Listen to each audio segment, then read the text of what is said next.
beach one night and shot himself. I write down how very much he loved to swim in the lake in front of their summer cabin.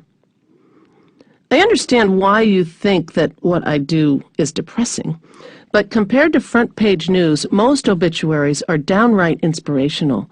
People lead all kinds of interesting and fulfilling lives, but they all end. My task is investigating the deeds, characteristics, occupations, and commitments, all that he or she made of their one wild and precious life, as poet Mary Oliver has called it. He may have died mumbling and confused in a nursing home, but in his day he was a fine actor, dashing host, and bon vivant who you would have loved playing charades with. She was a terrific big sister, the daughter who always baked cookies for her dad, and had planned on attending an art college before she was killed in a car wreck. No one wants the last hour of her life to eclipse the 17 years before it. This may not be how the obituary writers at national newspapers work, but I'm dealing with people I know, my neighbors in the small, close-knit community where my husband owns a lumberyard, where we've raised our family, where I've sat on the school board, volunteered for hospice, and am a regular at the morning muscles exercise class. These relationships alter the way I write. Before I compose an obituary, I ask myself, what truths will outlive the facts of this person's life? What needs to be in it, but also what doesn't? Tom Morford, my editor at the Chilkat Valley News, often disagrees with my choices and asks me to dig a little deeper into the more difficult times in a person's life. He warns me against habitually walking on the sunny side of the street. Still, I leaned close to the radio recently when I heard a story about a study that proved optimistic women live longer. I called Tom right up with the great news. "At least you believe you will," he replied. Tom and I were both pleased with the way the obituary of an old miner unfolded. His widow and daughter wanted to be sure that I included the bad with the good. Rather than detour around his sinkholes, they told me to note that he had been a hard-drinking, hard-living, and some would even say hard-hearted man who was transformed by a voice he heard in a blizzard while driving through a mountain pass telling him to change his ways. He did, becoming a sober, tender, nursery rhyme singer as soon as his first grandbaby gripped his finger. He taught all his grandchildren to sing along when he played the guitar. If grandchildren can help an old miner find the Lord on his rough road to Damascus, what am I going to discover thanks to mine? I think about children first when bad things happen.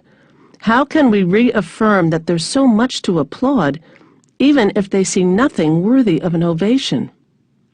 And then I know, whenever there's a tragedy, from the horrific school shooting in Newtown, Connecticut, to when a fisherman dies after slipping off the deck here in Haines, awful events are followed by dozens and dozens of good deeds. It's not that misery loves company exactly. Rather, it's that suffering, in all its forms, and our response to it, binds us together across dinner tables, neighborhoods, towns, and cities, and even time. Bad doings bring out the best in people. Lives were saved at the finish line of the Boston Marathon because bystanders ran toward the explosions to help rather than away from them. This is what Fred, Mr. Rogers' mother, wanted him to notice when he was frightened by scary news. "Look for the helpers," she told him. "You will always find people helping." Mr. Rogers passed along that advice to millions of other children and their parents who were scared or angered by violence or tragedy, and it helped them too. Look for the EMTs wheeling the stretcher into the ambulance. Look for the guys grilling hot dogs for hurricane refugees. Look for the motorcycle club collecting canned goods for the food bank. Sly Stone sang it loud. We are family. Our hearts are every bit as malleable as stardust turned to gold. Loving one another polishes them. Where do stars come from? My oldest granddaughter, Caroline, asked one winter evening when her parents were out and I was tucking her into bed.